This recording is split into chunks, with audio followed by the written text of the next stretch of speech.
Health sector के experts और अन्य देशों के अनुभवों को ध्यान में रखते हुए देश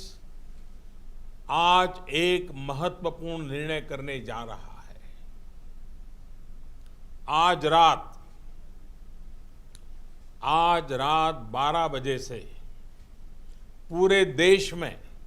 ध्यान से सुनिए, पूरे देश में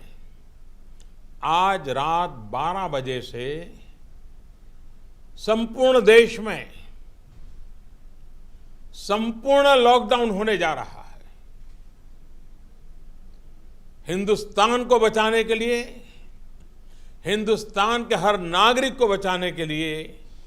आपको बचाने के लिए, आपके परिवार को बचाने के लिए आज रात 12 बजे से घरों से बाहर निकलने पर पूरी तरह पाबंदी लगाई जा रही है। एक एक भारतीय के जीवन को बचाना, आपके जीवन को बचाना, आपके परिवार को बचाना, इस समय मेरी, भारत सरकार की,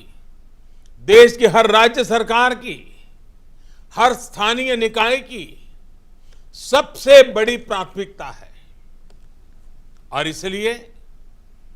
मेरी आपसे प्रार्थना है और मैं हाथ जोड़ के प्रार्थना करता हूं कि आप इस समय देश में जहां भी हैं वहीं रहें,